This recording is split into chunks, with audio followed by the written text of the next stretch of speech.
mä silloin 29-vuotiaana, eli 2 vuotta sitten syksyllä.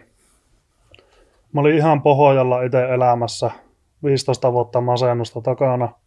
2 veljeä oli tehnyt siinä välissä itsari. Elämä oli ihan paskaa, avioero, konkurssi, työpaikka meni alta. Kaikki kaatui päälle, velka helvetti. Siinä kohdassa mä olin silloin 23 vuoden syksyllä, että kuukauden päästä lähtee henki.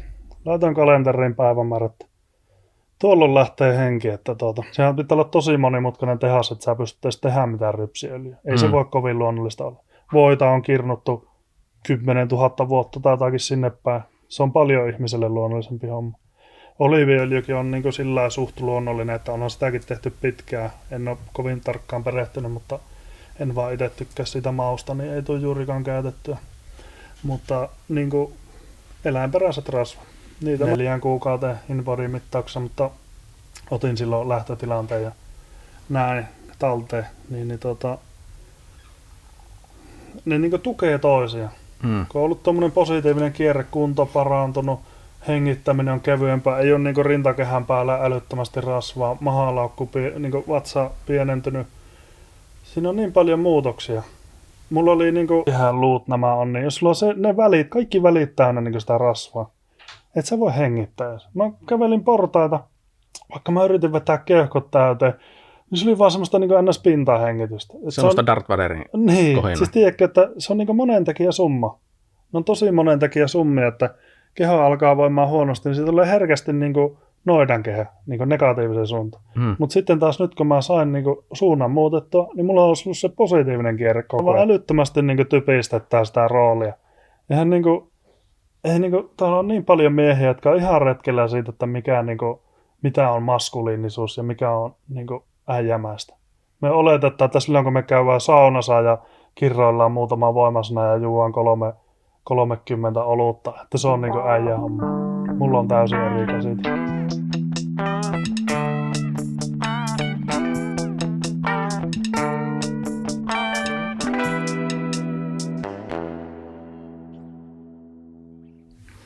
Tervetuloa Oikea Ruokaa podcastin pariin. Tänään vieraana Paulus. Paulus, sä olit laihtunut yli 20 kiloa pelkällä ruokavaliolla. Onko se salaattia syömällä vai mitä ihmettä? No joo, ei ehkä ihan niin, mutta melkein. Melkein? Joo, aika paljon on tullut kyllä muutettua elämää tässä, että 23 kiloa nyt lähtenyt painoon, niin viime vuoden heinäkuusta tämän vuoden heinäkuuhun. Ja tuossa on niin aika vähän hiilihydraattisella ruokavaliolla menty, että pottua, porkkanaa, suomijuureksia syönyt, salaatit vähemmälle jäänyt. Kyllä mä niitäkin syönyt, jos buffetissa käynyt ja näin, mutta hyvin paljon lihaa ja tosi paljon rasvaa ja protskua paljon. Miten se voi olla mahdollista, jos sä syöt rasvaa, niin sä oot laihtunut? Eikö se pitäisi päinvastoin käyttää lihot, kun syöt rasvaa? Se ei ole, sitä moni ihminen ajattelee hirveän yksinkertaisesti, että kun rasvassa on paljon kaloreita, että sen takia se lihottaisi.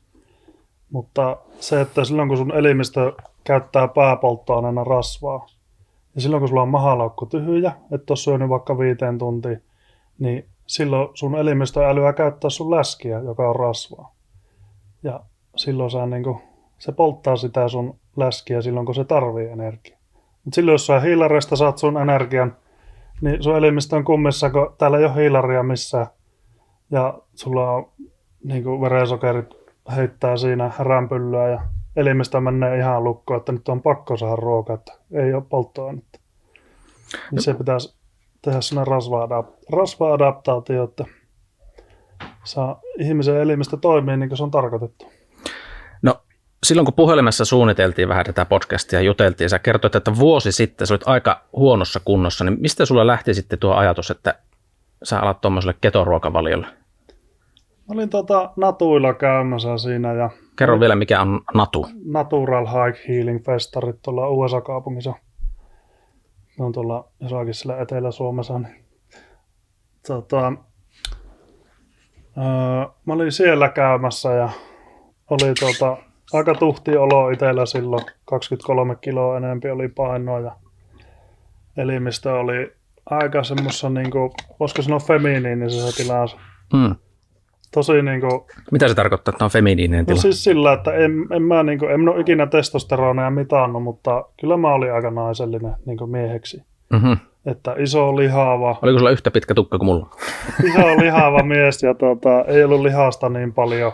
Läskiä oli aivan älyttömästi paljon enempikin kuin vielä nyt. Ja sitten ei ollut semmoinen itsevarma semmoinen kuningasolo. Ei ollut silloin ollenkaan. Että silloin oli, oli masennus oli ollut jo melkein vuoden pois pelistä. Että oli sillä lailla hyvä olo, mutta ei ollut semmoinen kuningasolo niin kuin nykyään.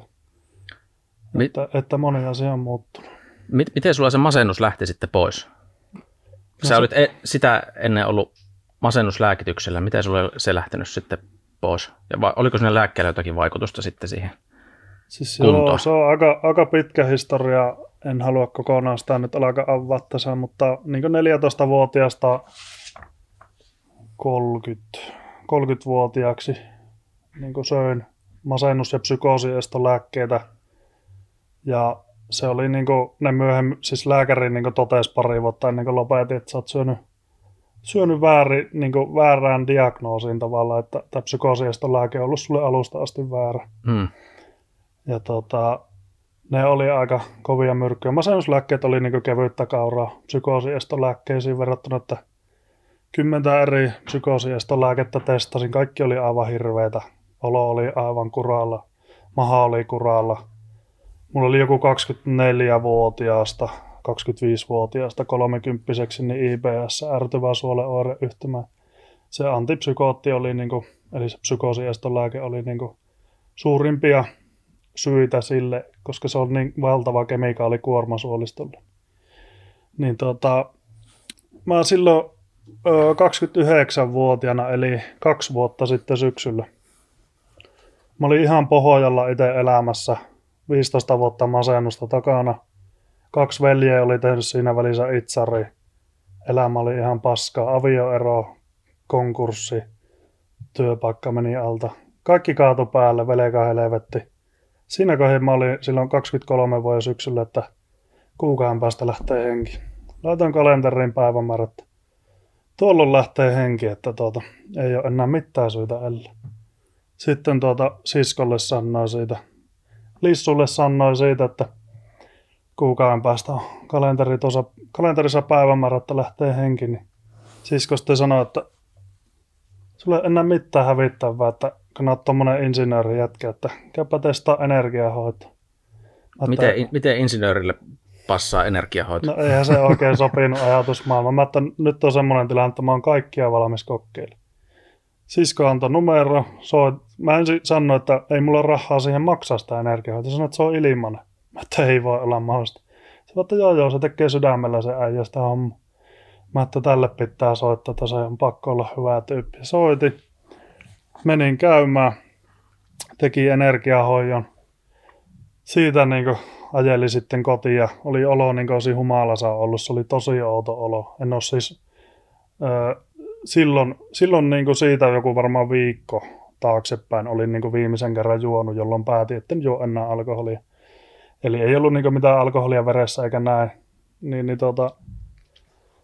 Sitten oli olo olisi ollut humalassa. Ajeli sitten kotiin siinä nukkumaan ja sitten 2 viikkoa oli semmoinen olo, olisi ollut jotenkin taivaissa. En ole ikinä kannabista kokeillut, mutta varmaan hyvin samantyyppinen olo, että tosi hyvä itsevarma olo. Ja se oli tosi outo keissi. Se 2 viikon päästä, kun se olo tasoittui, niin lähti masennus pois siinä. Mä vaan yhtäkkiä huomasin, että oli sama tilanne kuin silloin ennen kuin oli masennus. Silloin ennen kuin masennus tuli yläasteella, niin oli semmoinen samanlainen rauha tavallaan kuin ennen sitä. Vuoden söin vielä siihen sitä. Mulla oli pienellä annostuksella edelleen se psykoosiestolääke ja sitten masennuslääke oli normiannoksella. Niin ne jäi sitten viime vuoden heinäkuussa pois. Mä oon silloin natuilla huomasin, että mä en ole viikkoa syönyt ja mä sitten, että nyt on varmaan oikea aika jättää nämä pois.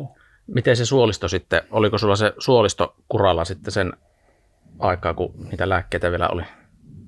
Vai helpottiko se jo aiemmin? Se suolisto oli mennyt jo vähän parempaan kuntoon siinä, kun mä jätin niinku vuosi sitten keväällä kahvin pois.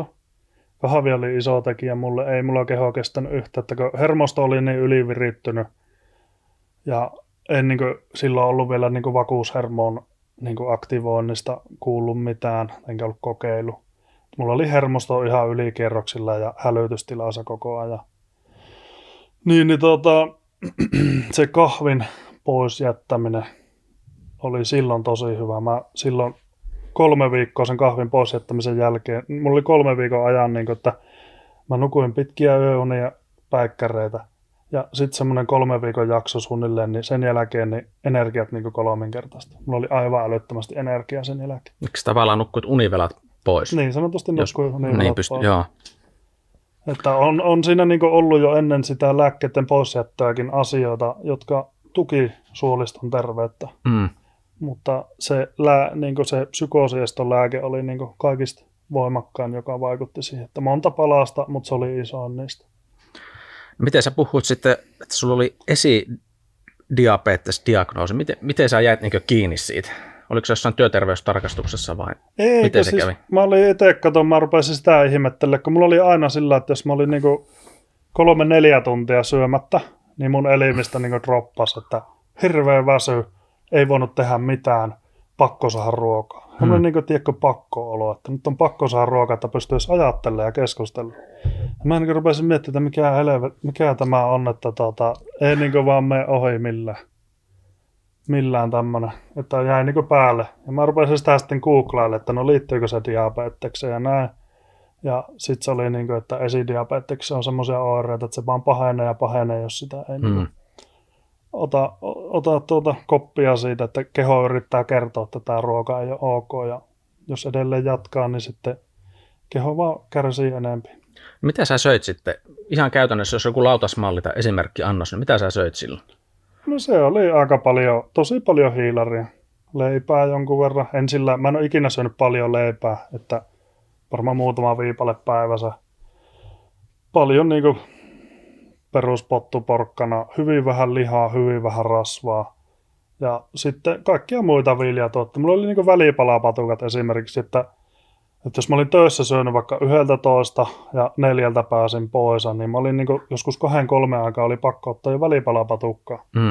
Tosi hiilari, tosi sokeripitoista. Olihan niissä pähkinää muutama aina seassa, mutta se oli vähän semmoista silmänlumetta, että mulla oli silloin se välipalapatukka homma semmoista, että tunniksi siirtyi se nälkä ja pystyi suunnilleen ajattelemaan, mutta sitten se tuli 2 kauheampana takaisin. Että en mä pystynyt keskittyä töihin enää siinä 3 jälkeen, että se oli ihan tuskaa sillä. Eli sulla on käynyt niin, että sokerit on noussut, kun sä oot syönyt, ja sitten on alkanut väsyttää, kun se on tullut vuoristorattaa taas alas. Kyllä, että nykyään mä noihin tilanteisiin, niin mä oon ne välipalapatukat heittänyt pois ja pähkinöitä tilalle, että pähkinöissä kun on suolaa ja sitten paljon rasvaa. Mielellään suolattuja pähkinöitä, että kun ihminen, varsinkin nyt kesälläkin, kun hikkoilee paljon, niin suolaa tarvii älyttömästi. No sekin vähän sotii kyllä lääkäreitä vastaan, mutta katsoo vähän, että mitä suolaa niihin laittaa. Niitä voisi itsekin tehdä, niitä suolattuja Joo, se pöytäsuola ei taida kaikista terveellisin suola olla. Ei, valkoinen suola pois, se on ihan myrkky. Väitetään, että kaikki muu aiheuttaisi verenpainejutut ja näin, ja suolaa kanssa väitetään, että sekin aiheuttaa, mutta se on vaan se valkoinen pöytäsuola. Se on niin puhistettua ja ei siinä ole enää mitään rakennusainetta tavallaan jäljellä. Käyttää noita, mitä on vähän jossakin tyyliin joku vuorisuola, vai mikä se on se vaaleanpunainen. Himalajan suola. Niin, se vaaleanpunainen. Ja eikö se ole tyyliin vähän pojat siellä harjannut pikkusen ja murskannut sen, niin se, että sitä ei ole tavallaan uutettu mihinkään liuokseen ja sitten otettu. Ja vähän pakkuuntumisen estoainetta peräsi, ettei vaan pakkuun. Niin, ja justiin tämä, että niistähän kerätään kaikki parhaat mineraalit pois ja ne myydään ravintoli siinä eteenpäin. Että se on hyvä bisnes semmoinen. Mitä muuten itse pistäisi? Mulla on tässä juomapullo, missä on kans, ei nyt mainosteta ketään, mutta erään tuottajan elektrolyyttijauhetta, mitä itse laittaisit juomapulloon. Näin. Nyt muuten on heinäkuun helteet, kun kuvataan tätä, ja voi olla, että naama kiiltää tässä studiossa, mutta on aika itsekin ajattelin, että vaan kuvausvaatteet päälle, mutta ei, mä menen näillä rantavaatteilla nyt.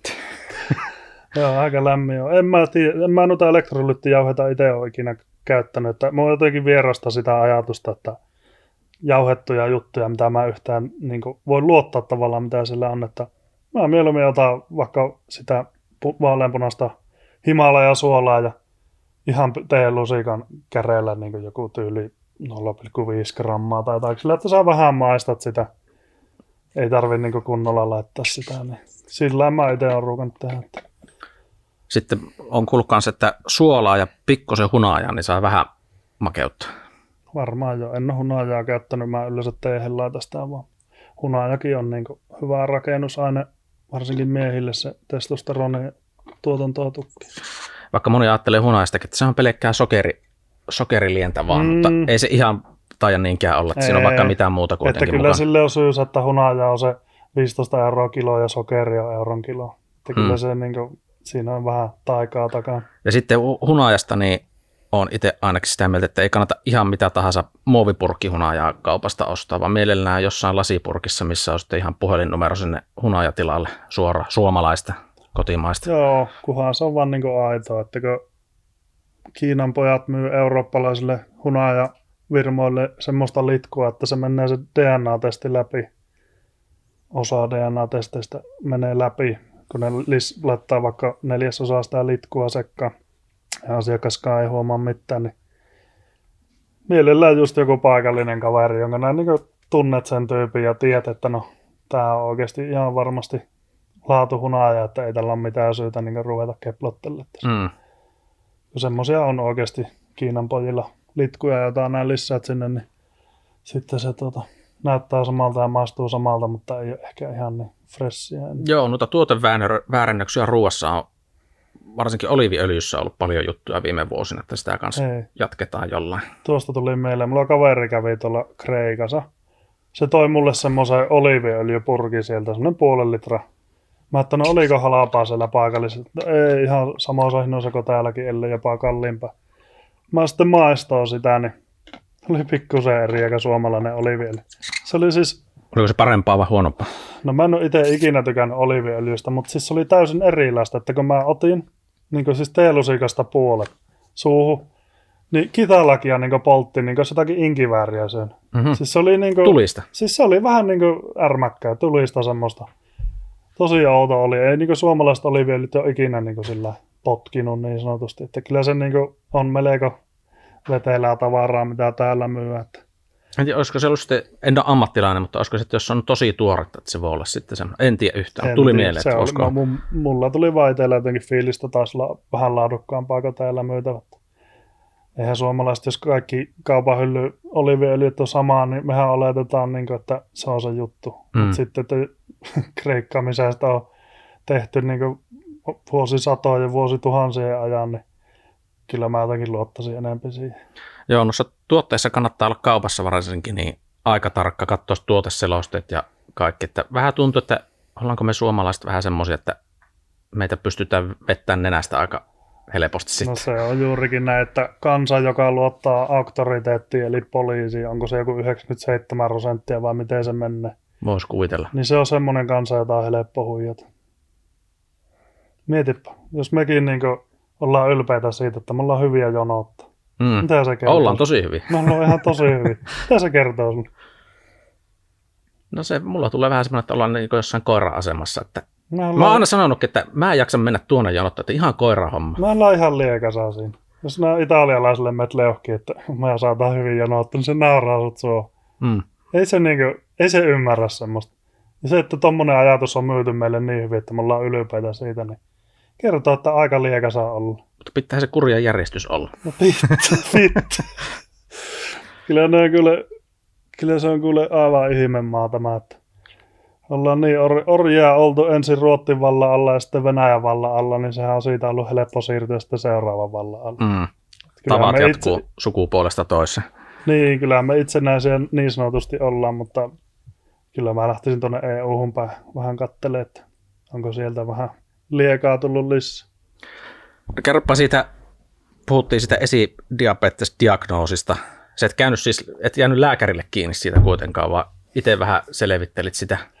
Joo, siis lääkäri katsoi tulokset, ne oli niinku tyyli miten se sanotaan, pistettä, paria pistettä. Se oli niinku ihan siinä Niin sä kävit lääkärissä kuitenkin. Mä kävin siis lääkäriltä, niinku, se oli se niinku nopean niinku verensokerihomma, että ei ollut se, niinku, onko se paastosokerihomma, se, niinku, että sä joudut olla syömättä ja sinne ne litkut juo. Joo. Se ei ollut se, vaan se oli se niinku nopea. Ja se oli ihan siinä viiterajojen niinku vieressä, että ihan pikku se olisi muuttunut, niin se olisi ollut se diagnoosi. Ja mä sitten lääkärille, että no eikö tuo vähän huolestuttu, että ei, elää nyt höpötä, että ei ole mitään hätää. Se on viitearvojen sisäpuolella, mutta okei, selvä. Ja sitten mulla vaan koko ajan niin huonon, niin se onko se resilienssi vai mikä se on. Siis tämmöinen sokerin sieto tai... Niin, joku tämmöinen, niin että se koko ajan vaan meni niin huonompaan suuntaan mulla se tilanne siinä. Niin. Kävitkö sä muuten testaamassa sitä niin säännöllisesti sitten? En mä sen jälkeen käynyt, mutta se niin monta kuukautta huono, niin että kyllä mä uskallan väittää, että jos mä sitten olisin käynyt lääkärin juttu sillä, niin siitä olisi saanut sen diagnoosi. Mutta että kaikki mitä googlasi niitä oireita, niin mulla oli ne kaikki siinä. Niin voin niin itse sanoa maalaisjärjellä, että oli esidiabetes ja kovaa vahtia siihen kakkostyypin diabetekseksi kehittymässä. Mitä sulla oli sitten oireita muuta kuin, että verensokeri nousi rakettimaisesti ylös ja sitten samaa vauhtia tuli tunnin päästä alas? Oliko sulla muuta oireita? Tietenkin siihen kuuluu se hirveä väsymys, kun verensokeri laskee. Hirveä väsymys ja painon nousu ja sitten ei ollut niinku semmoista otetta sillä elämästä, että niinku oli se oli niinku siis kaikki ruokailu piti miettiä älyttömän tarkkaan. Että piti pitää huoli, että 4 tuntia maksimi niin seuraavaan ruokaan. Se niin määräsi elämää älyttömästi. Väsymys, mielialan vaihtelut niin silloin, kun oli nälkä. Semmoinen niin sanottu nälkäkiukku. Sitten justin painon nousu. Ja ylipäätään semmoinen niin vetämättömyys. Ei mulla ollut energiaa silloin. Jos vertaa niin nykyään. Mä nyt tuossa puolitoista kuukautta sitten ennen kuin sain töitä, niin mä niin kävin 25 kertaa kuussa uimassa. Ja sitten... Eli melkein niin joka päivä, 25 kertaa. Niin, melkein joka päivä. Ja silloin syksyllä, kun mä aloittelin uintihommaa silloin tosissaan, olihan mä aina niin käynyt silloin tällä. Mutta syksyllä, kun mä olin niin asentajahommissa tuossa välissä, mikä oli rankkaa työtä, niin mä silti olin niin energinen, että mä ajoin asentajahommien jälkeen niin uimaa, Zimmariin tai Raksilaan uimaa, niin vähän niin kuin on mies muuttunut. Että viime vuoden keväällä ei puhettakaan tosi voinut tehdä sillä. Että monta tekijää, jotka muuttunut ja tukenut tavallaan toinen toisia. Joo. Miten sitten sä googlailit vähän itse selvittelit, kävit siellä lääkärissä, että ehkä saattaa olla se esidiabetes ja sitten pidemmälle, jos jatkaa, niin varmasti on diabetes. Niin mitä sä sinne sitten ajattelit? Ajattelitko, että onhan ne insuliinit, että sitä varten ne on? Vai mitä sä niin ajattelit? En mä sitä pitänyt koskaan vaihtoehtona, että mä oon aina ollut sillä pikkusen niin lääkevastainen.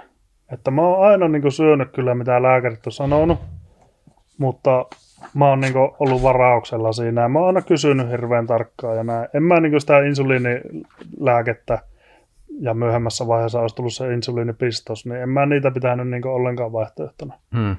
Että lähdetään kemiallisesti korjaamaan jotakin, mikä johtuu jostakin, että se juurisyy on täysin muualla. Niin en mä sitä pitänyt vaihtoehtona, niin se oli sitten hyvä lähtökohta siihen, että mä halusin selvittää se ongelma ja sainkin ratkaistua. No mutta eikö tuo lääkkeen, itse jotenkin häiritte, että määrätään johonkin vaikka tuohon niin tuommoiseen diabeteshommaan sitä insuliinia, niin eikö se periaate pitäisi olla, että se lääke niin parantaa, sitä syyä aikansa se parantaa ja sitten sen lääkkeen voi jättää pois. Niin mitä sä oot tuommoisesta, varsinkin mieltä näistä kroonisista sairauksista, miten niitä hoidetaan sitten? Että just tuo logiikka jotenkin, että se, totta kai sä oot sairas, kun sä et ole syönyt tätä pilleriä tarpeeksi. Se on myyntiä. Se on täysin myyntiä. Jos sulle tulee kebab-mies sanoa, että sun on pakko syödä nyt kebabia, se loppuelämä, joka viikko niin kilon verran, että hän saa rahaa. Niin mitä nää sanot sille? Totta kai mä syön, eikö se ole aika hyvä? No en mä tätä hakenut, mutta siis kuitenkin tiedätkö, että se on myynnistä kyse. Jos niin vuosikymmeniä sanotaan ihmisille, että että lääkäri on auktoriteetti, jota pitää uskoa. Lääkärihän määrää lääkkeitä, Niin. sehän ei suosittele, se määrää. Siis mietipä Suomessakin niitä Kainuun käsikranaatteja, jotka ei ole käynyt 10 vuoteen lääkärissä, ja sitten ne saadaan sinne houkuteltua. Niin silloin kun se lääkäri sanoo sen, että sun pitää alkaa syömään tätä ja tätä lääkettä, niin se on kuule, se jätkä syö sitä silloin.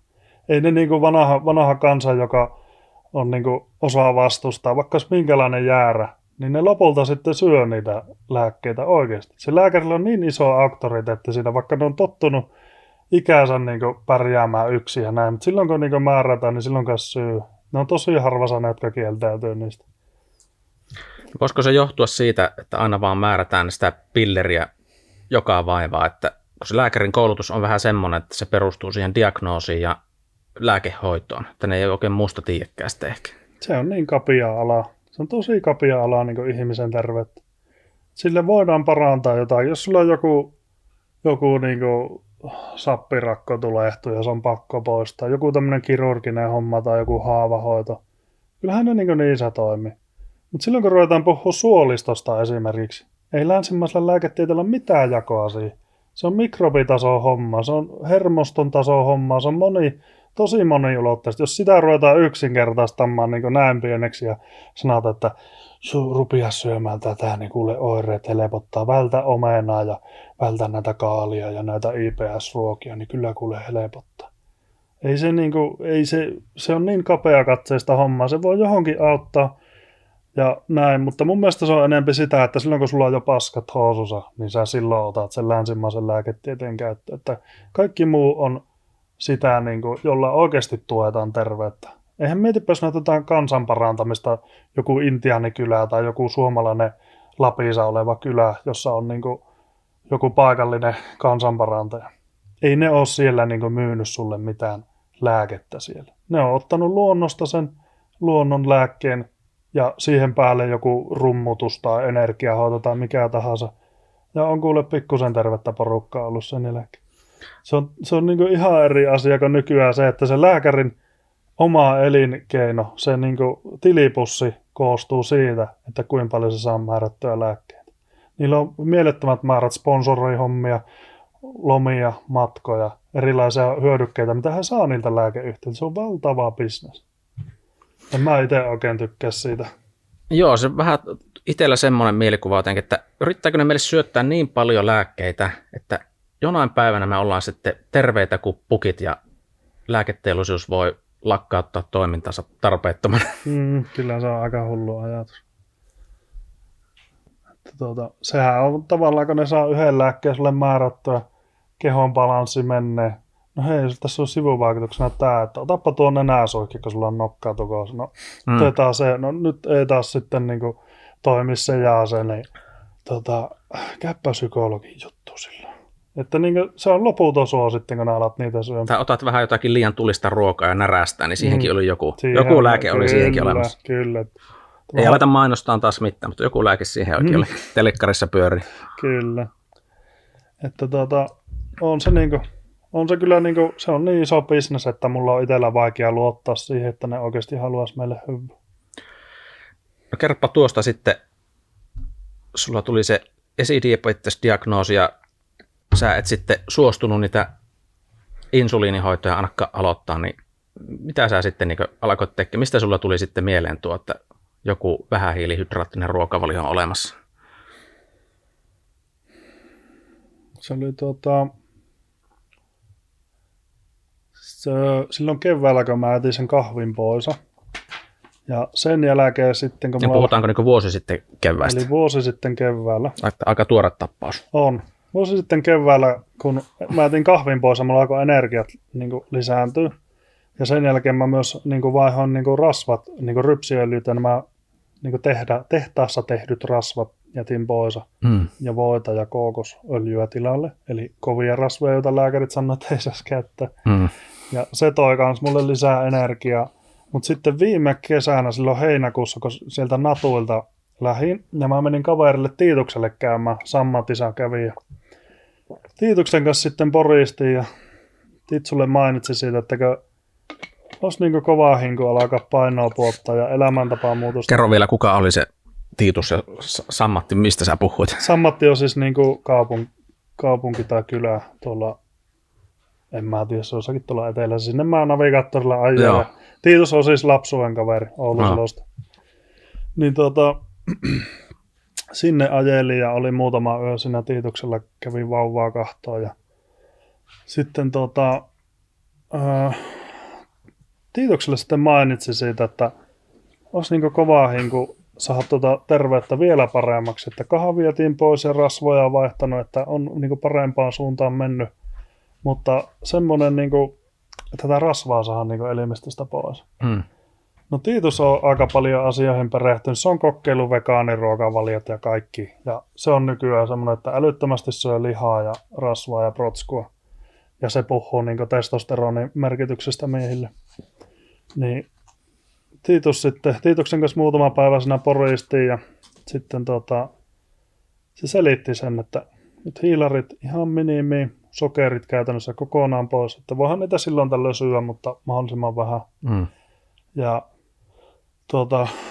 paljon rasvaa. Eläinperäiset rasvat on niitä, mitä sun elimistö hyödyntää parhaat. Eli kaikki kasviöljyt pois. Kaikki rypsiöljyt, margariinit, kaikki pois. Ihan kaikki semmoiset tehtaassa tehdyt. Sehän pitää olla tosi monimutkainen tehas, että sä pystyt edes tehdä mitään rypsiöljyä. Ei se voi kovin luonnollista olla. Voita on kirnuttu 10 000 vuotta tai jotakin sinne päin. Se on paljon ihmiselle luonnollisempi homma. Oliiviöljykin on niin sillä suht luonnollinen, että onhan sitäkin tehty pitkään. En ole kovin tarkkaan perehtynyt, mutta en vaan itse tykkää siitä mausta, niin ei tule juurikaan käytettyä. Mutta niin eläinperäiset rasvat, niitä mä rupesin sitten vettää paljon.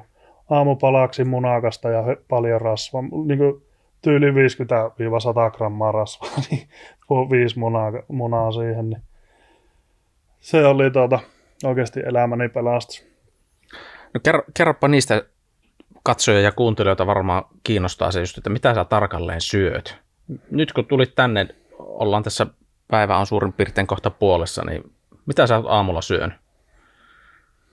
Aamulla syön... Tai mikä olisi semmoinen perusaamupala, jos mulla on nyt vähän muuttunut ruokavalio tuossa, kun rouvan luona asunut enempi tuossa, niin nyt otin aamupalaksi pari leipää, 3 kananmunaa ja älyttömästi voita ja sitten oli kookosrasvaa kanssa semmoinen reilu määrä. Sitten oli pensasmustikkaa ja mitähän kaikkea siinä oli. Vesimeloniakin otin pikkupalaa, oli eiliseltä jäänyt. Että sillä rennommin on syönyt nyt viime kuukausina, mutta kuitenkin, että se olisi älyttömän tärkeää, että sä aamulla syöt sitä kananmunaa tai lihaa ja lisäksi rasvaa. Että aamupala, niin kuin lääkärit sanoo, että aamupala on päivän tärkeä ateria, niin se on täysin totta. Silloin kun sä aamupalaksi syöt protskua ja rasvaa, mutta et hiilaria, niin se määrittää sun koko sen päivän niin kuin verensokerin vaihtelut. Se on oikeasti siis, kokeilkaa viikon ajan, kokeilette semmoista. Aamupalaksi mahdollisimman paljon rasvaa ja protskua. Se voi olla vaikka jauhelihapaketista puolet, 200 grammaa tai jotain. Keho kyllä kertoo mitä se haluaa. Jos hirveästi himoittaa vaikka kananmunaa tai nautaa tai kannaa, niin testaa paljon rasvaa siihen ja kokeile viikon ajan. Se on aivan eri niin kuin fiilis sen jälkeen. Oletko kokeillut koskaan sellaista pätkäpaastua, että syöt illalla joskus 6 aikaa vähän niin kuin iltapalan tai päivällisen, mikä se sitten kellekin on, ja sitten seuraavan kerran syöt vasta lounaa seuraavana päivänä. Oletko koskaan kokeillut semmoista?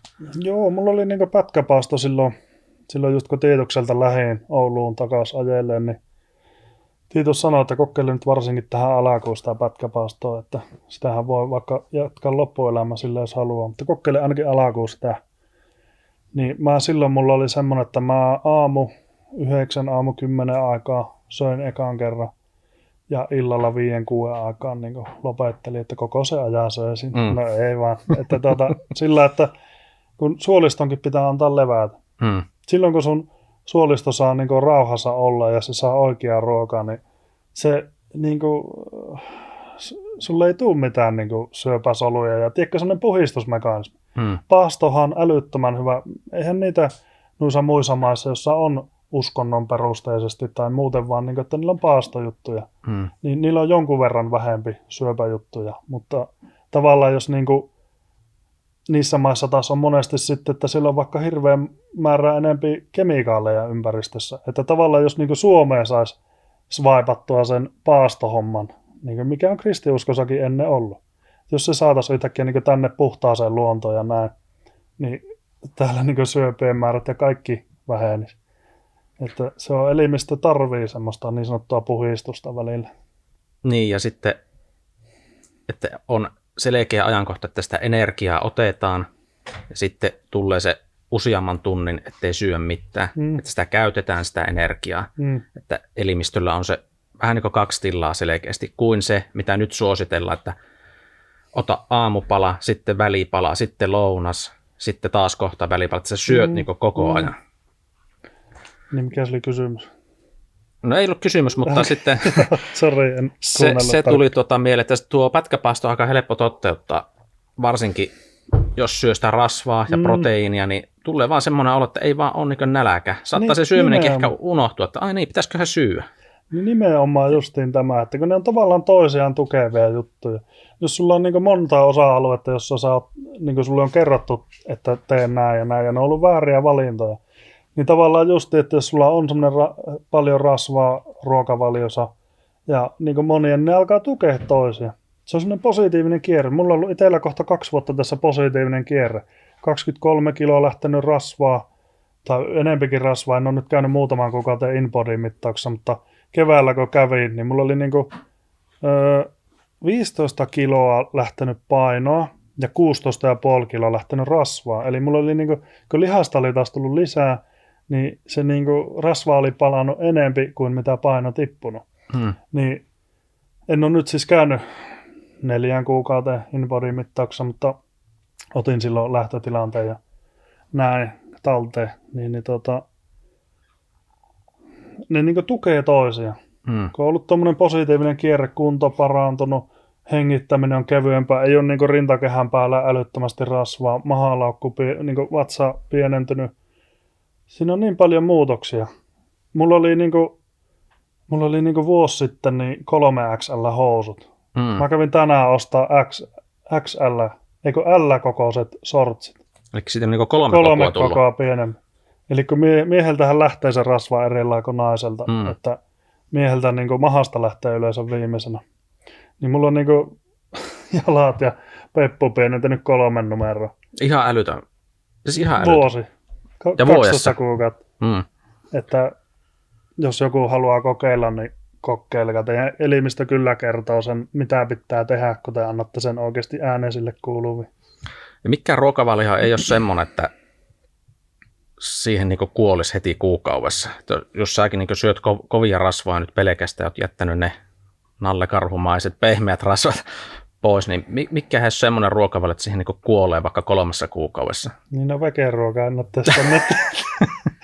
No ei, mutta siis jotkuhan, joillekinhan se toimii taas älyttömän hyvin. Että kun ihmisiäkin on erityyppisiä, mutta semmoinen nyrkkisääntö, jos puhutaan yleisellä tasolla, niin semmoinen rasvainen protskupitoinen ruokavalio on paras. Silloinhan ihminen on jaksanut hyvin metästää ja näin, että intiaaniheimoillakin on semmoinen sana huonolle metsästäjälle, niin se on vegaani. No ei vaiskaan, mutta kuitenkin niin kyllä se siis oikeasti kokeillaan jotakin. Jos haluaa kokeilla vegeruokavalio siitä vaan, jos sun keho alkaa oireille, että alkaa olla ahdistusta ja masennusta ja ei oikein ole haluja mihinkään suuntaan, ei vastakkainen sukupuoli kiinnosta, niin se on semmoisia merkkejä, että ei ehkä ollut ihan viksu valinta. Tuosta painosta on pakko vielä sanoa, että sä sanot, että reilu 20 kiloa. Kun itse vaan visualisoi, että meet salille ja otat sen 20 painokiekko, että kuin painava se on, niin se on aivan älytön määrä. Siis se on aivan älytään määrä ja vuodessa. Joo, ja siis kato justiin se, että kun, jos on vaikka rintakehän päällä, sulla on kylkiluut nämä, mitä rintakehän luut nämä on, niin jos sulla on ne välit, kaikki välit täynnä sitä rasvaa, et sä voi hengittää. Mä kävelin portaita, vaikka mä yritin vetää keuhkot täyteen, niin se oli vaan semmoista ns-pintahengitystä. Semmoista Darth Vaderin Niin, kohina. siis tiedätkö, että se on monen tekijä summa. ne on tosi monen tekijä summia, että keho alkaa voimaan huonosti, niin siitä tulee herkästi niin kuin noidankehä, niin kuin negatiivisen suuntaan. Mutta sitten taas nyt, kun mä sain niin kuin suunnan muutettua, niin mulla on ollut se positiivinen kierre koko ajan. Koko ajan mennyt parempaan suuntaan, mieliala parempana. Mä siis ennen nukuin 10-11 tuntia silloin, kun mä söin niitä lääkkeitä. Mä olin aamulla kun kuollut. Uniapnea-laitteet joutui hommaan ja kaikki.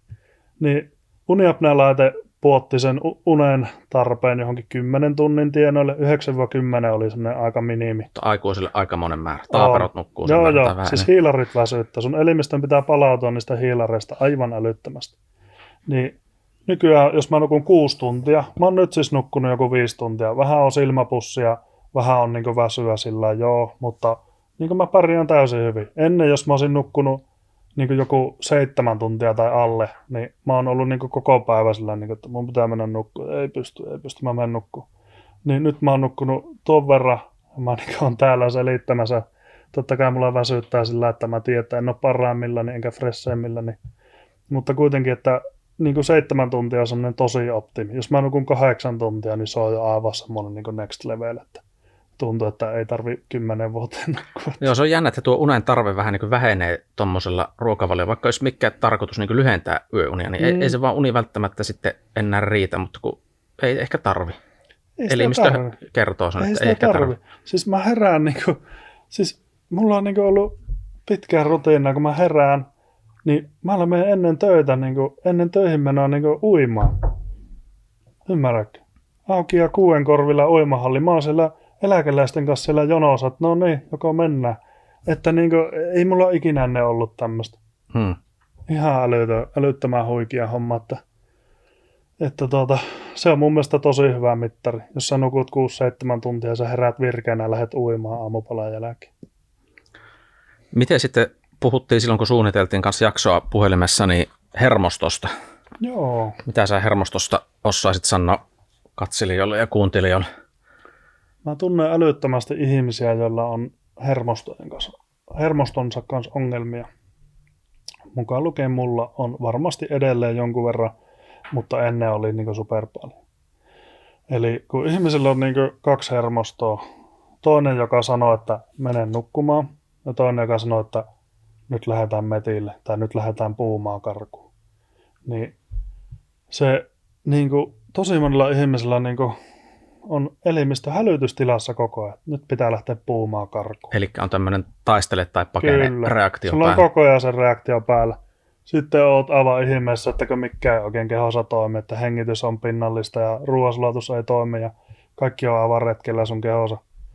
Niin siihenkin on paljon asioita, hyvin pieniä juttuja, joilla sä voit hallita sun hermostoa. Mulla esimerkiksi itse, mä olin syksyllä siellä asentajahommissa jonkun aikaa, niin jos mä lähdin tosi väsyneenä töistä, se oli tosi fyysistä hommaa, ja väsyneenä lähdin töistä, mä otin aina vähän pähkinöitä, pari koorullista, mulla oli noin 40 minuuttia se kotimatka siinä sitten, niin pähkinöitä, pari koorullista, ja rupesin hieroa korvia samalla kun ajoin autolla kotiin. Et pitänyt ratista kiinni ollenkaan. Ei, polovella korkeinta. Sulla oli Tesla alla. Ei ole Tesla. Se on toisella kädellä siis aina hieroin korvaa sitten näin. Kun se korvissa on yli 200 akupunktiopistettä. Saattaa olla enempikin, Tiina osaisi paremmin kertoa yksi kaveri.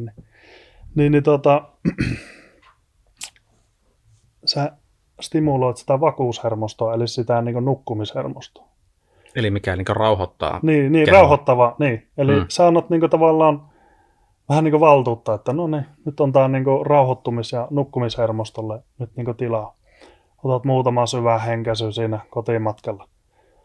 Niin se kotimatka on yhtäkkiä onkin palauttava.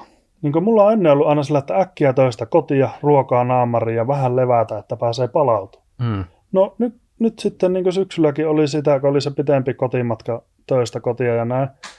Niin vähän pähkinää, pikkusen herot korvia, niin se palautuminen lähti käyntiin jo siinä matkalla. Ja sä oot liikenteessä aivan chillinä siellä, et ole yhtään rakeamassa kellekään. Ei haittaa, vaikka Pemari oli puskurissa kiinni. Niin... Ei kovin paljon. Niin, mutta ei puhuta siitä. Osaatko sä näyttää, miten se niinku tapahtuu yhdellä kädellä? siis- Jos toisella kädellä pidät ratista kiinni. No niin. mä näytän molemmilla, kun mulla ei rattia on nyt tässä. Täältä mä vaan pyörittelen näitä ja siis täältä ihan vaan näin. Ei sitä tarvi oikeasti montaa minuuttia. Tarviiko sitä käydä joku oppikouluttelu jossain? No tuu meillä käymään. Käydä. Ei, se on siis ihan simppeli homma. Minuutinkin pyörittelet täältä, niin olet aivan uudesti syntynyt sen jälkeen. Sitten jos nää haluat sitä yhtään niinku voimistaa, niin syvää hengitystä samalla. Muutamakin semmoinen syvää henkäsy, niin olet aivan eri niinku tiloissa sen jälkeen. Onko sulla muita tommosia tavallaan stressinpoistokeinoja, mitä sä käytät sitten? Niin kuin hierontaan liittyen. Niin, tai onko jotakin, että sä käyt urheilemassa, niin onko se myös semmoinen No on, stressinpoistokeino? siis urheilu on älyttömän hyvä. Siis tosi hyvä stressinhallintakeino. Että Ja onko lajilla väliä sulla itselle? no, Kunhan on mieluinen laji, niin pari varmaan. on se uinti. Silloin kun mä niinku tuun vaikka työpäivän jälkeen tai ennen työpäivää, jos on vähänkin ressiä, ensin käynyt saunassa siinä hetki ja sitten siihen niinku syvään altaaseen, mikä on yleensä kohtuu kylmä. Ei niinku liian kylmä, mutta sillä lailla niinku kylmä. Niin saman tien kun mä sukellaan sinne, niin se on heti sellainen, niinku, että on vaan minä ja se vesi. Että ei ole niinku mitään huolia siinä. Niin sitten kylmä allas on taas paljon voimakkaampi. Että jos sä niinku, mä en itse oikein tykkää kylmä altaassa käydä, mutta mä uskon, että tulevaisuudessa enempi tulee käytyä, että mä otan niinku kylmiä suihkuja itse. Se on myös semmoinen. Jotkut puhuu sukeltajan refleksistä. En ole niinku lukenut mikä se on, mutta se vissiin liittyy tuohon jotenkin, että sä niinku oot kylmässä vedessä, niin sun hermosto jotenkin toimii oikeimmin. En ole mikään asiantuntija, en osaa sanoa, mutta Me tuossa, eka jaksossa puhuttiin Tonin kanssa noista stressin poistokeinoista ja just tämmöisestä hermostoasioista, niin siinä tuli myös paljon hyviä vinkkejä. Jos et ole katsonut sitä, niin katso se kans jakso. Mulla tuli myös siinä mieleen, että onko tämä niinku ihan normaalia, että onko tämä ihmiselle optimaalinen tila, että me joudutaan tietoisesti niinku purkamaan stressiä joillakin korvien hierontakeinoilla tai lähtemällä urheilleen, että me joudutaan niinku tekemään siihenkin semmoinen niinku suoritus. että onko se luonnollista? Niin, onko se sillä lailla luonnollista ihmiselle, että me lähdetään erikseen suorittamaan stressin poistua? Mitenhän se tuo kivikauden ihminen on poistanut stressiä? Onko sillä ollut stressiä ollenkaan? Mutta kun se leijona on hyökännyt ja se on ollut semmoinen hetkellinen sitten.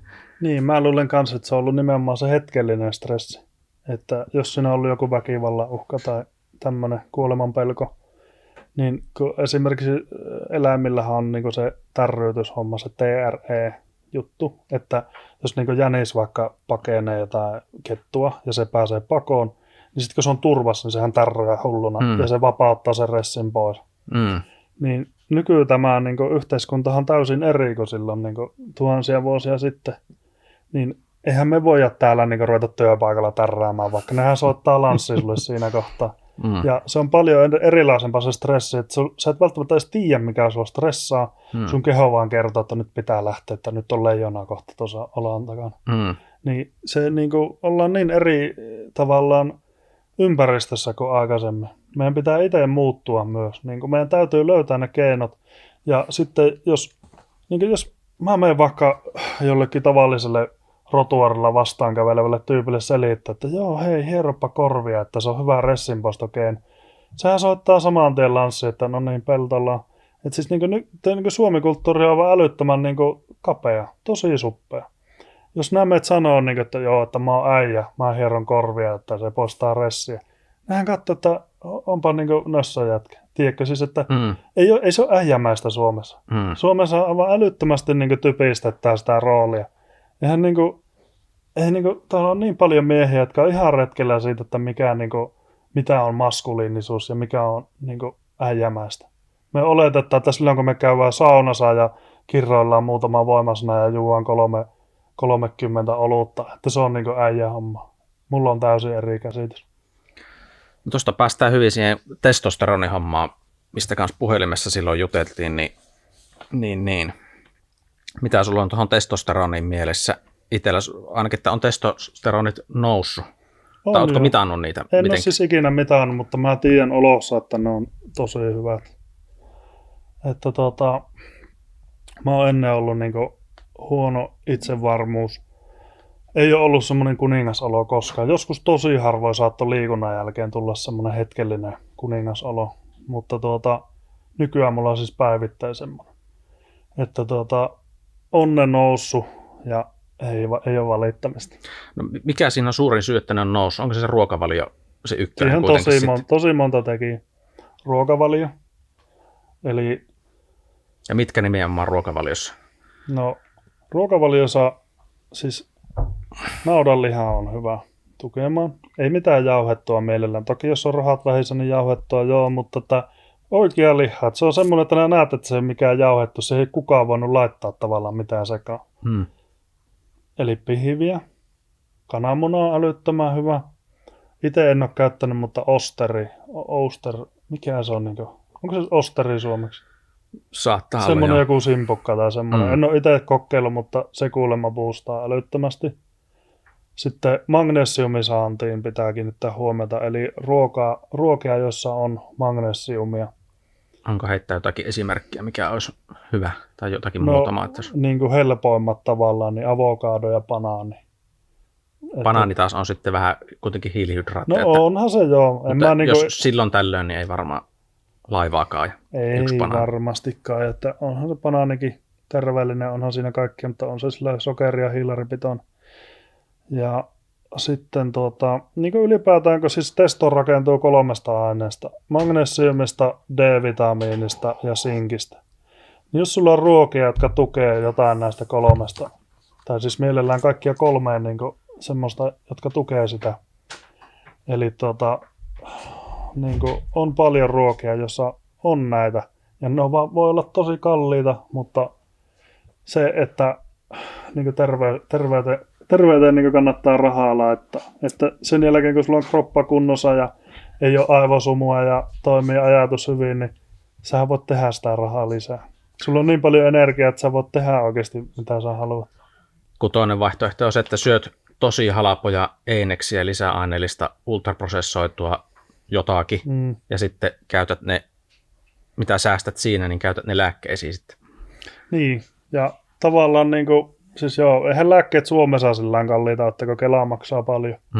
Mutta kuitenkin niin kuin, tavallaan se hinta, että sä oot vähän energinen ja et ole niin kuin sellainen luonnollinen energinen ihminen, niin se niin kuin, sä et jaksa tehdä asioita ja se taas tulee niin kuin maksaa. Sä saatat soittaa jonkun siivouspalvelun kotiin 120 €, että kun sä et vaan jaksa siivota, että sun pitää lähteä reissuun, tai tiedätkö?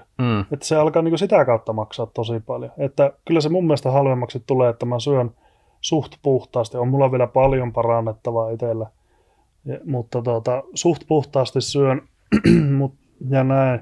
Niin sen kyllä huomaa olossa, että milloin syön niin laadukasta ruokaa. Puhut tuosta magnesiumista, niin otatko ravintolisänä mankkua? Ravintolisänä, joo. Kyllä mä niin syön ruokia, josta sitä saa, mutta niin magnesiumin tarve on oikeasti aika kova, varsinkin jos urheilet. Ja sitten varsinkin kun on se stressi päällä, niin sekin taitaa kuluttaa. Joo, varmaan joo. En ole siihen perehtynyt, mutta todennäköisesti joo. No mitä muuta sulla testosteronoihin? Uni varmastikin. Joo, uni on älyttömän tärkeä. Se niin syvä uni on niin se, milloin sitä testosteronia tehdään lisää. Sitten on vähän tämmöisiä niin ouompia, mitä osaa varmaan arastelee kokeilla, mutta ne on oikeasti aivan tosi niin toimivia. Kylmäsuihku kasseille. Se on oikeasti... Pelkästään. No voisi tämä nyt koko kehollekin laittaa, mutta se, että kun sulla virtaa veri paremmin, sulla kulkee ravintoaineet paremmin, kaikki toimii paremmin siellä, jossa se niin testo tehdään. Se on ihan älytön boost. Mä oot ihan äijä sen jälkeen. Ei mitään puhetta. Sitten voimaharjoittelu. Kaikki semmoinen niin räjähtävä liikunta. Että sä joudut isoja lihaksia käyttää, niin jalkoja, haukkaria, kaikkia niin lihaksia joudut käyttää. Ja just tuossa juteltiin niin ennen tätäkin, että semmoinen itsevarmuutta lisäävä tekijä on esimerkiksi mä itse, ennen kuin tulin tänne, niin vähän niin kuin käsipainolla siinä tekkiin, niin silloin sulla on niin kuin semmoinen tosi niin kuin itsevarma ja semmoinen äijämäinen olo. Että se, mä en tiedä sitä mekanismia tarkkaan, mutta varmasti testoihinkin liittyy, että kun se semmoinen, esimerkiksi se oli joku 5 minuuttia, mitä mä tein käsipainoilla. Tosi lyhyt, nopea temponen tommonen. Niin se on niinku, se on kuulemma niinku paras testojen boosti, että sulla on just joku joka päivä vaikka joku 50-15 minuuttia, entä kuin että sä käyt 2 kertaa viikossa 2 tuntia repimässä. Niin se on paras se, että sulla on niinku koko ajan semmoista hyvin lyhytkestoista niinku lihasreeniä. No miten, otatko sä muita lisäravinteita sitten, varsinkin jos ajattelee testosteronia, kun se magnesium, mutta miten esimerkiksi otatko D-tä purkista? D-tä ei tule kyllä säännöllisesti syötä ja kesällä en sitä niin kuin yleensäkään ole syönyt oikein. Mutta sä otat auringosta sitten sen luonnollisesti? Auringosta mitä? Joo, että kyllä on vähän niin kuin jo väriä alkanut tulla, että en aurinkovoiteita oikein tykkää käyttää. Niin D-vitamiinia talvella enempi, mutta en sillä säännöllisesti. Ja magnesiumiakin niin kuin syön ympäri vuoden, mutta en sillä säännöllisesti. Et silloin kun muistaa ottaa, niin mä otan. Se on vähän niin kuin sillä vaan tukemassa. Että se ei ole semmoinen niin kuin joka päivänä. Ja sitten triplasinkki. Mä oon yleensä itse Puhistamon tuotteita käyttänyt. En tiedä, saiko tässä sanoa mitään nimiä, mutta... No nyt se tuli sieltä. niin Puhistamon tuotteita itse on tykännyt käyttää, että mä jotenkin luotan siihen, vaikka en ole paljon siis lukenut, että onko ne oikeasti hyviä. Suomalainen merkki. Suomalainen merkki vissiin. Ei tule mistä Kiinasta tietääkseni. En tiedä sitten miten raaka-aineet, mutta... Niin, että kyllä niitä kannattaa. Noita 3 mä oon itse käyttänyt ja en ole ainakaan tähän mennessä tarvinnut vielä muita. On mulla niinku pitkin elämää ollut aina jotakin erityyppisiä. D-vitaa on syönyt aika pitkin elämää. Se on aina jonkun verran auttanut, mutta se, että niinku, se olisi hyvä, että ruokavaliosta saat sillä niin kuin luonnollisesti sen. Se olisi kaikista paras, sun elimistö on kaikista helpoin hyödyntää sitä. Ja sitten taitaa noissa lisäravinteissa olla, varsinkin jos ei ole tarkkana, niin voi olla kaiken maailman täyteaineita sun muuta sitten. Niin. Miten sitten puhuttiin sitä aamupalasta. Mitäs nyt kun saadaan podi tästä jossain välissä päätökseen, niin varmaan lounas on seuraavana. Mitä ajattelit syy? Lähdetään mäkkäriin tästä 2. Joo, ei me taideta lähteä. Se on niin väsyttävää ruoka. Sen kyllä huomaat, jos illalla erehyt väsyneenä nälissä käymään jossakin heseessä tai mäkkärissä, niin on kyllä seuraava päivä melko tahkia. No, tuleeko ihan joku aivosumu jopa? Tai? No, ei nykyään enää niin herkästi, mutta ennen se on ollut niinku aivosumu niinku koko ajan läsnä. Ja tommoset kaikki on vaan pahentanut sitä. Että kyllä sitä niin nykyään katsoo melko tarkkaan, mitä syö. No nyt jos olisi semmoinen mallilounas, niin mikä se olisi? Jotakin hyvää proteiinin lähettä, lihaa, kallaa, kannaa? Jonkun naudan maminhan voisi toimia tähän väliin. Semmoinen kunnon pihivi. Siihen vähän pottua kylkeen, porkkanaa kylkeen. Suomen, onko se ruohosipuli, tiedätkö se, mitä myydään kesällä, kevätsipuli vai mikä se on? Joku semmoinen. Siitä katsot voikastike, voita älyttömästi ja sipulia. Tulee hirviä nälkä, elää mutta nehän juurekset ei ole välttämättä ihan vähähiilihydraattisia. Ei olekaan. Hei, pottu. Sehän on oikein sokeripommi, kun sitä kunnolla ainakin syöt. Niin. Vanhan teidän mukaan joo. Siis ennenhän esimerkiksi painonvartijat niin käytti pottua. Ne laski sen niin hiilariksi ja sitä sai syödä vähän. Nykyään sitä ei lasketa painonvartijoissa hiilariksi, koska se on niin tämmöinen, se ei ole niin semmoinen nopeasti imeytyvä ja se ei ole niin sanotusti haitallinen. Se on oikeasti terveysruoka. Ja pottuun liittyen, en osaa tätä selittää niin ammattitermein. Me ei olla ammattilaisia täällä. Ei ollakaan. Mutta siis potuussa on semmoinen, siihen on semmoinen niin ikiaikainen viisaus. En tiedä, onko sitä Suomessa niin paljon hyödynnetty. En ole ikinä suomalaisilta kuullut, mutta ulkomaalaisista TikTok-videoista, niin mä oon monta nähnyt, missä ne selittää, että heidän isomummut ja heidän niin sukupolvien ketju on selittänyt, että kun pottua keittää ja se on niin kypsä, niin kun sä laitat sen jääkaappiin tai niin maakellariin, laitat sen niin yöksi, niin se tärkkelys muuttuu semmoiseksi niin vielä hitaammin imeytyväksi, että se on niin ekstra terveysruokaa sen jälkeen. Niin sekin liittyy tähän diabetekseen myös. Mä syön tosi paljon pottua. Mä oon heittänyt kaikki makaronit ja spagetit pois. Mutta peruna on jäänyt, niinkö? Peruna on siis, niin sitä tulee joka päivä syötyä varmaan 0,5 kiloa vähintään, että se on jotenkin niin kätevä, tiedätkö. Se hitaasti imeytyy tuolta. Mä yleensä saatan illallakin keittää potut valmiiksi, että mulla on seuraavalle päivälle jo keitettyä pottoa. Mä joskus syön aamupalaksikin pottoa ja lihaa suoraan. Mutta sä oot silti laihtunut sen reilu 20 kiloa, vaikka perunaa syöt kuitenkin noin paljon. Eikö aika hullu? No on se kyllä, joo. Mullakin vähän ehkä eri näkökulma tuosta perunasta, mutta... Se on Suomen kansan pitänyt hengissä, kuule melko pitkä. No se on joo. Miten sitten tuo päivällinen, niin onko sulla iltapalaa vielä erikseen? Onko päivällinen jo niin tuhti, että ei tarvitse iltapalaa välttämättä syy? On mulla siis, kyllähän mä nyt puolen päivän korvilla, kun menen syömään seuraavan kerran ja varmaan viien korvilla syö seuraavan kerran ja ehkä saatan iltapalaakin. En mä joka ilta syö iltapalaa, mutta tavoite olisi aina, että se olisi ennen 7 syötynä. Että mitä enempi antaa sille suolelle toipua ennen kuin sä alat nukkua, plus että se uni ja sitten jos aamullakin saat vielä venytettyä, niin se suolisto kyllä kiittää. Suolessa tapahtuu kaikki esimerkiksi serotoniinin tuotanto, joka on mielihyvä, tai tämmöinen masennushormoni, vai miksi sitä sanotaan, että se vaikuttaa sun mielialaan tosi paljon. Ja monikin hormoni, niin se suolistossa tehdään. Eli ne mikrobit tuolla, jotka tekee, ei ne halua kemikaaleja sinne sekoittaa, vaan ne haluaa sen luonnollisen toiminnan. Hei, tiedätkö mitä mun piti selittää suolistosta? Selitä ihmeessä. Mä olin siis tämän vuoden keväällä, olikohan tammi-helmikuuta. Ja mulla oli siis viime vuoden kesästä, kun mä olin jättänyt ne lääkkeet pois. Eli ne masennuslääkkeet just. Joo. Ja oli suolisto jo parempana. Ja siinä oli ollut joitakin muutoksia, just se kahvin poisjättö ja näin. Suolisto oli jo parempana. Ja heinäkuusta tämän vuoden tammikuuhun, eli noin puoli vuotta, niin se oli ollut jo vähän helpompana se IBS. Mutta sitä kuitenkin edelleen oli, että se oli välillä riukulilla maha ja näin. Mun ystävä antoi mulle semmoisen 3 desilitran. Mun on pakko sanoa tässä se merkki, mutta älä nyt pahastu. Boris maitohappojuoma. Se oli ostanut sen kaupasta täältä Oulusta. 3 desin juoma ja se on tyyli joku 4-5 euroa, mitä se maksaa tuolla. En tiedä, onko suomalainen tuote, mutta ainakin Instagramin sivut heillä on suomeksi. Ja sanoi, että juo tämä pullo ennen aamupallaa, että se tukee sitä sun suoliston terveyttä. Ja mä join puolet siitä. Oli vähän ehkä karvaa makusta litkua. Puolet join siinä. Totta kai kaikki terveystuotteet, nehän maistuu aivan hirviölle.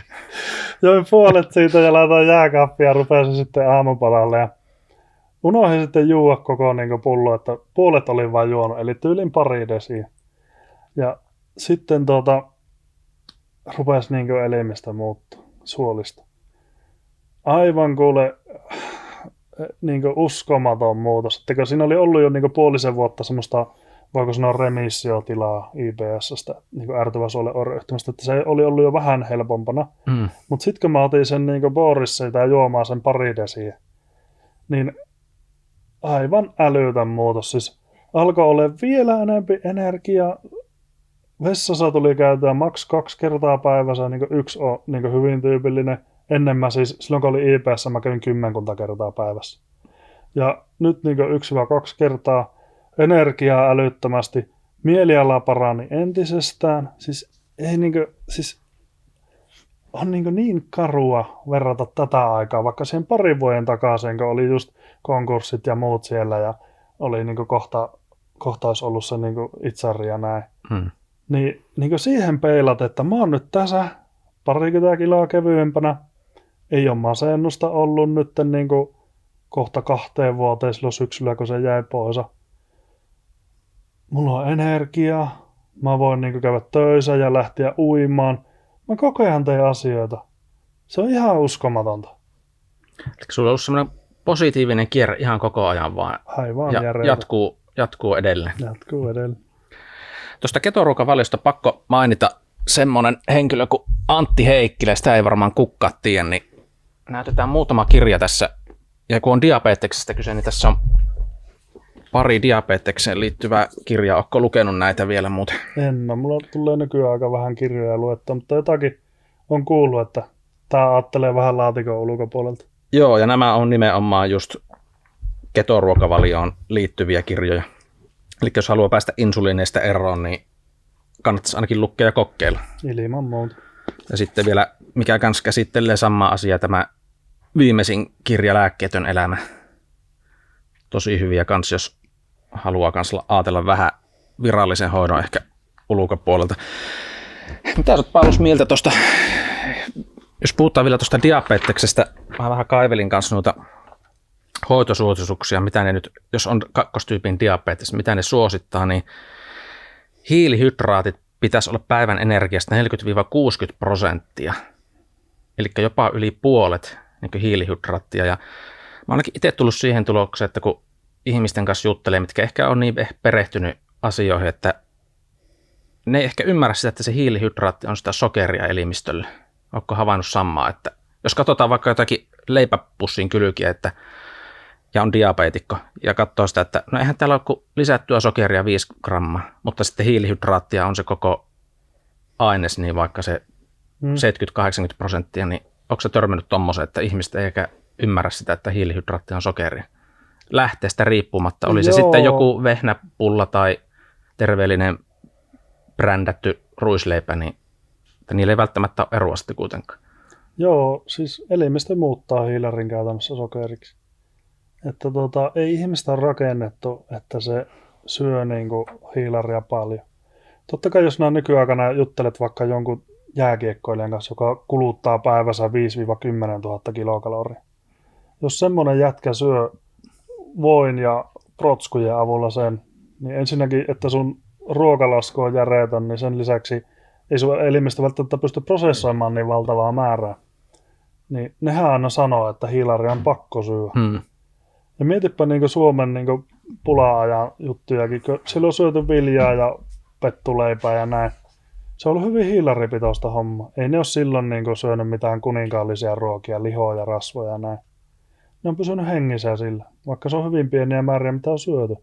Se hiilari on niin sillään tuommoisen pula-aikaan älyttömän hyvä ja tuommoisen, että olet joku ammattiurheilija, jolla on järeetön kulutus, energian kulutus. Niin se on siihen hyvää niin lisää sen niin ruoan päälle, jossa on ne ravintoaineet ja kasvuaineet. Ja ootko huomannut, kun ammattiurheilija lopettaa uransa, niin meinaa vähän paisua aina sen uran jälkeen? Kyllä se käy rokkareillakin sillanpäille ja muille samoin. Tiedätkö, mistä se johtuu? Että sehän liittyy just tähän, että kun se on sokeria elimistölle se hiilihydraatti, ja sitten kun sulla sokerit nousee, niin haiman täytyy pumpata yhä enemmän sitä insuliinia, ja insuliinihan on semmoinen, että se lihottaa sitten. Ja näinhän siinä käy sitten varsinkin ammattiurheilijoille, että ne samat syömistottumukset jatkuu sen uran jälkeen, niin mä luulen, että se on varmaan se suurin syy ehkä siinä. On varmasti, ja se on muutenkin aika iso muutos, jos sulla uraa jää taakse tai jollakin rokkarilla jää joku lava keikkaelämä taakse. Niin sulla on koko elämä muuttuu sinne ja sä lähdet mielihyvää hakemaan eri asioista. Mä veikkaan, että urheilijoilla on se sama, että sä lähdet joko ruuasta tai jostakin, no harvemmin urheilijat varmaan päihteistä niin kuin rokkarit, niin lähtee sitä samaa mielihyvää hakemaan, mitä ne on saanut siinä pelatessa, että sekin on varmasti monen tekijä summa, että se ei pelkkä niin kuin se hiilari ole siinä. Että se voi olla, että siinä on sitten jotain mielihyvää syömistä tai muuta sitten kyleensä. No tuohon diabeteksen hoitoon vielä, mitä ne suosittelee, onko se nyt Diabetesliitto vai mikä se nyt onkaan virallinen, nimittäin jos päivän energiansaadista 60% on jopa sitä hiilaria eli sokeria, niin mikä järki siinä hoidossa on sitten, että sulla sokerit nousee tuommoisella hiilarimäärällä pilviin ja sitten piikitä insuliinia, että sä saat ne sokerit alas, niin mikä järki tässä on? Mulla on tullut mieleen, että onko se niin hiilihydraattien puutostauti se diabetes sitten? Miksi se on tuommoista? En mä tiedä, se on bisnestä. Se on heille bisnestä, he tekee kaikkea, että homma menee vaan pahempaa ja pahempaa suuntaan. Jos me katsotaan jotain lukuja, paljonko ihmisillä on diabetesta, niin ei ne ole ainakaan laskussa. Että niin kuin ottaa statin tilastot sieltä, tilastokeskuksen tilastot ja rupeaa ynnäilemään, niin joku niin yhtälössä ei täsmää. Koko ajan enempi diabetesta, koko ajan enempi niin kuin masennusta, koko ajan enempi pahoinvointia, ahdistusta, Suolistovaivat. suolistovaivat, vähempi liikuntaa, vähempi energiaa, enempi energiajuomia. Kaikki on niin kuin ihan päälailla ja koko ajan vaan hullummaksi menne. Niin kyllä mä niin kuin nykyään itse, kun mä jonkin sortin heräämiseen tässä on kokenut, niin kyllä mä vähän niin kuin oikeastaan aika paljonkin kyseenalaistan noita julkisia ohjeita. Mä kaivelinkin vähän tätä jaksoa varten noita diabetestilastoja. No viime vuoden tilastoja, niin yli 400 000 sairastaa diagnoosin mukaan kakkostyypin diabetesta. Ja sitten ne, joilla on esidiabetes, niin kuin sullakin oli, ja sitten jotka ei ehkä tiedäkään, että on, niin yhteensä saattaa olla 500-600 000. No alakanttiin ihan varmasti. Ja sekin vielä jo, että on alakanttiin, mutta taas ollaan varmaan Suomessa hyviä ykkösiä näissäkin suhteutettuna väkimäärään.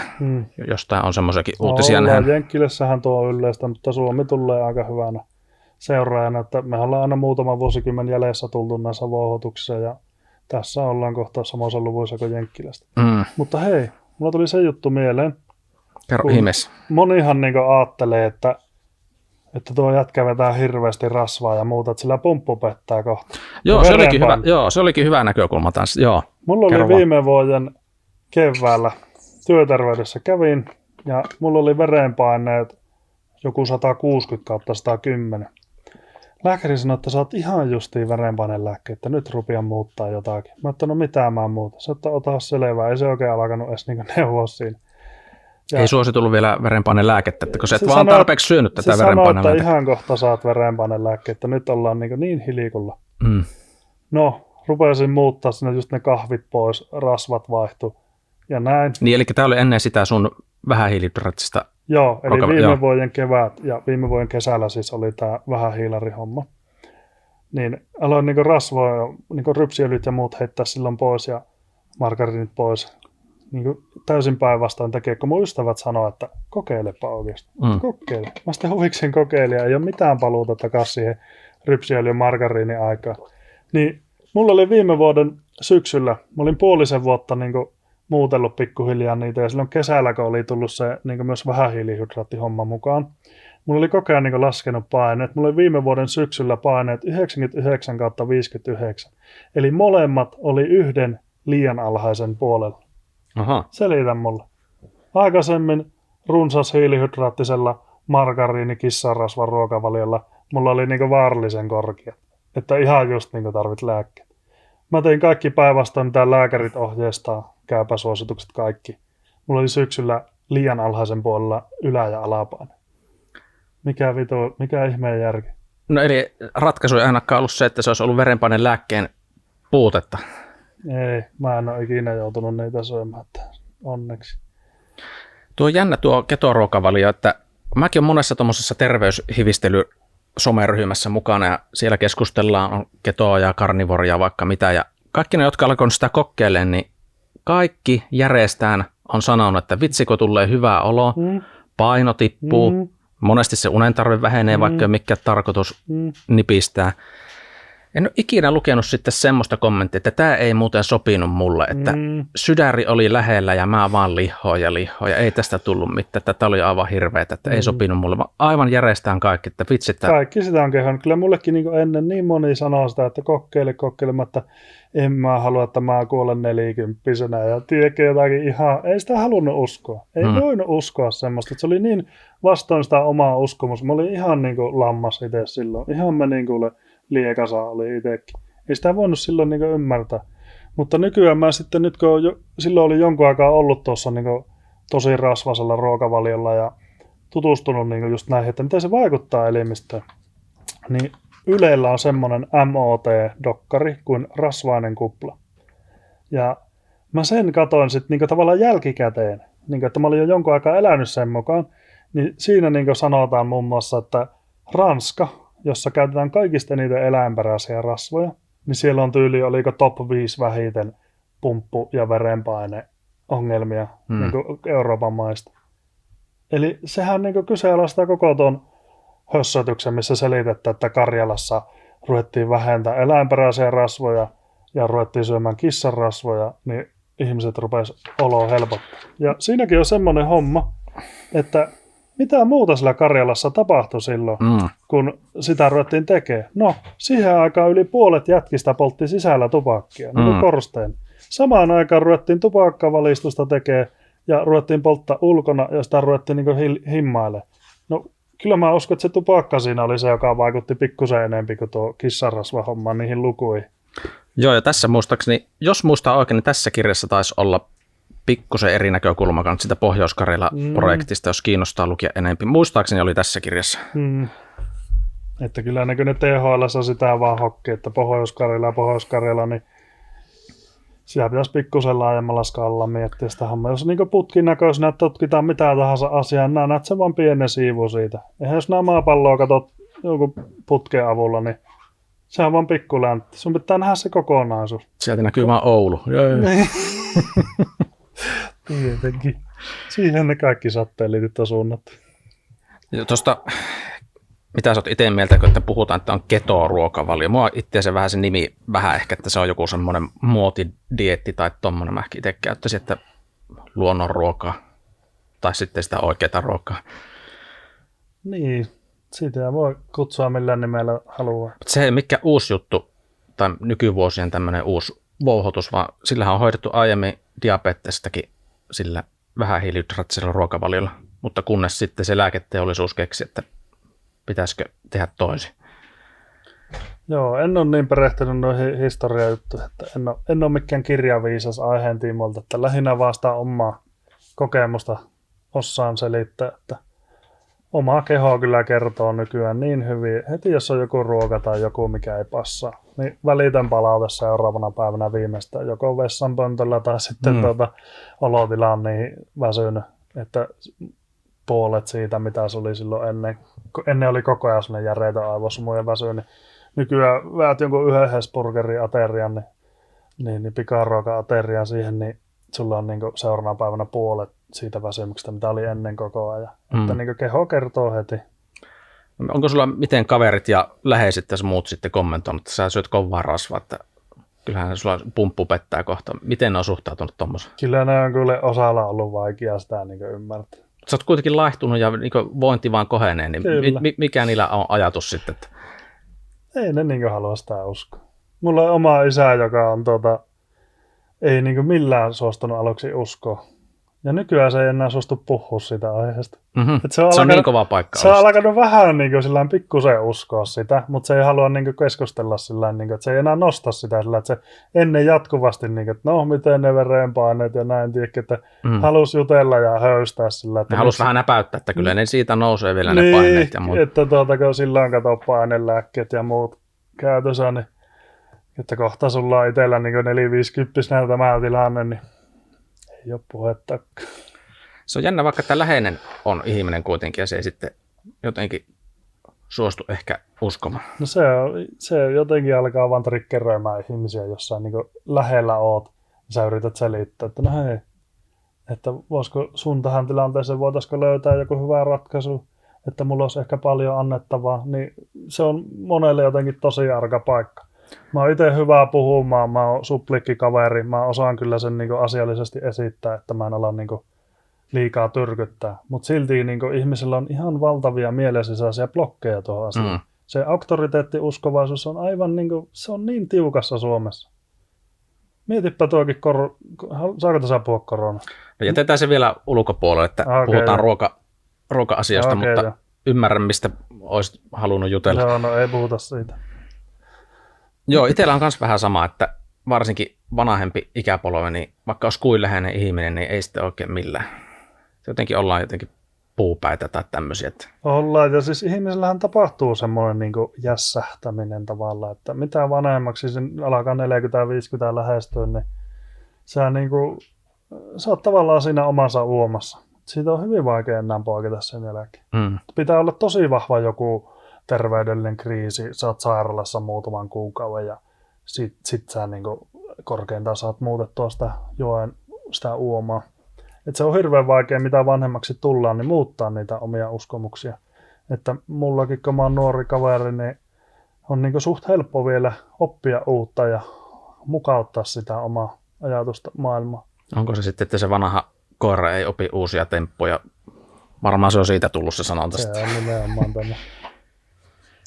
Miten sulla on aivan hirveä positiivinen kierre ympärillä, niin miten sulla on ihan kokonaisfiilis ja tommonen, et vaihtaisi ainakaan pois? En mä vaihtaisi pois. Mulla on siis moni asia niinku, tavallaan, mikä ei ruokavalioon ja muuhun niinku, niin paljon liity, mutta siis semmoinen, niinku, voisi sanoa henkisyys. Että en puhu mistään niinku, uskonnoista, vaan se on enemmän semmoista niinku, omaan kehon kuuntelua ja semmoista, että niinku, justiin energiahoidot, tosi kiinnostavia juttuja. Sitten kaikki tämmöinen meditaatio, kaikki tämmöinen niinku, henkisyys tavallaan. Että ne osaltaan niin sivuaa uskontojen tekstejä, uskontojen juttuja, koska mä itse niin näen, että monissa uskonnoissa on tosi paljon hyviä pointseja, jotka niin tukee ihmisen terveyttä ja tukee ihmisen niin semmoista elämää ja on semmoisia niin elämää suojelevia juttuja. Niin se on ollut tosi hyvä, että tavallaan sulla niin keho voi paremmin, mutta sä myös annat mielelle niin uutta tietoa, uutta ravintoa, uutta ajateltavaa. Niin se on niin hyvä. Ja, eli onko sulla käynyt vähän silleen, että kun sä oot huomannut, että tämä ravintokeskustelu, mitä käydään, mikä pitäisi olla terveellistä, niin se itse asiassa sitten välttämättä olekaan. Sitten kun on hoksannut sen, että täällähän niin ehkä valehdellaan meille, niin onko tullut sitten mieleen, että mitähän muuta täällä sitten on sitten semmoista, että mistä ei ehkä ihan totta kerrotakaan. Kyllä, siis ihan justiin näin, että kun on niin helppo syyllistää ihmistä, että no sä oot semmoinen foliohattu. Mutta jos niin joku, joka voi huonosti, tulee mulle sanoa, että sä oot semmoinen foliohattu. Mä katson omaa oloa, mulla on paino lähtenyt, mulla on kunto parempi, kaikki mieliala on hyvä. Niin mä voin sanoa niin yliopistosta, että mä oon mielellään tämmöinen foliohattu, jos niin me ruvetaan toisiamme tällainen vertaille.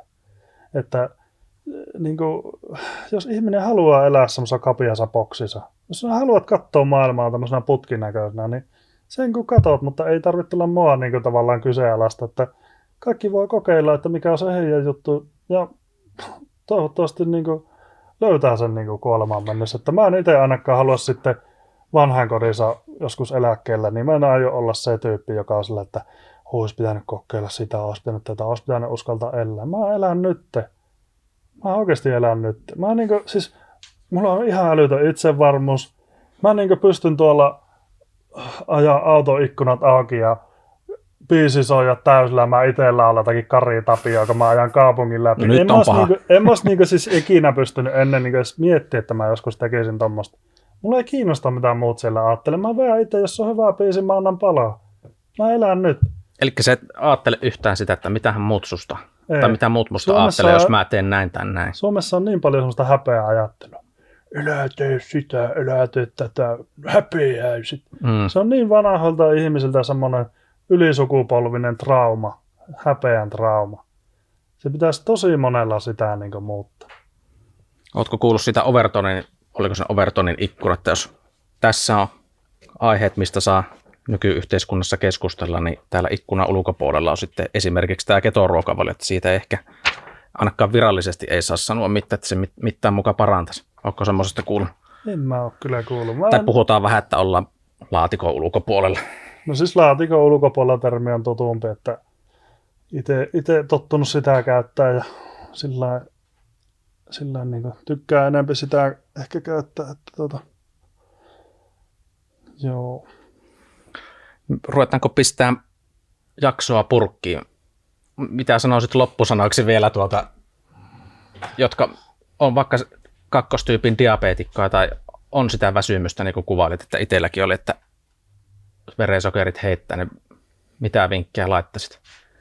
Kemikaalit minimiin ja kuuntele sun kehoa. Sun keho kertoo, siis meillä on miljoonia vuosia vanha elimistö, tai riippuen uskonnoista, onko se kymmeniä tuhansia vuosia vai mitä.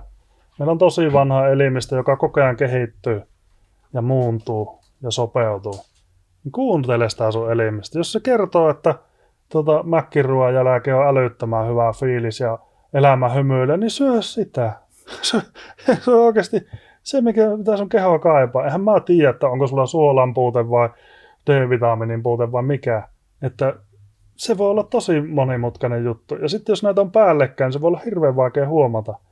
Mutta sekin niin tähän liittyen, niin mulla oli itsellä ennen sillä, että mulla oli joka viikko semmoinen järjetön grilliruuan tuska. Mulla oli pakko saada, tiedätkö, rasvasta, suolasta ruokaa. Sehän on hyvä semmoinen kompo just, että mihin jää koukkuun. Että on se... Arvaa, onko mulla nykyään sitä? No veikkaa, että ei ehkä ole. No ei joo. Mä syön rasvasta ruokaa, niin hyviä rasvoja, ja sitten suolaa on enempi ruoassa kuin ennen. Niin ei mulla tuu semmoinen niin himo. Ei mun elimistä ole sillä, että nyt on pakko saada rasvaa ja suolaa. Ei mulla tuu semmoista. Niin kuuntele sitä kehoa. Jos se sanoo, että me grillille, niin silloin kannattaa miettiä, että syönkö mä tarpeeksi rasvaa ja suolaa. Joo, ja itse ehkä sanoisin kanssa, että kun puhutaan, että syöt kovia rasvoja tässä ketoruokavaliossa, niin että uskaltaisi kokeilla, niin kuin aiemminkin puhuttiin, että kokeile vaikka 3 kuukautta, ei siihen kukaan kuole semmoiseen. Että minkälainen olo tulee. Se, että sä et enää vähän takaisin. Niin voi olla. Ja olokin voi parantua, että se kato, pelottaa semmoinen muutos. No, sekin voi olla, että muutos pelottaa. Se on tottunut siihen tukkoseen olla ja muuta. Siis kyllähän se oikeasti pelottaa. Ihminen on niin, haluaa siinä mukavuusalueella pysyä, varsinkin silloin, kun sulla on vähän energiaa. Mutta sillähän mä tässä juttelen, että jos yksikin tyyppi saa niin kipinää siitä, että mä kokeilen, niin tämä podcasti on mun puolesta tehnyt tehtävänsä. Hyvä. Paulus, kiitos, että tulit vieraksi. Ja kiitos, kun kysyit. Me nähdään sitten seuraavassa jaksossa. Se on moro.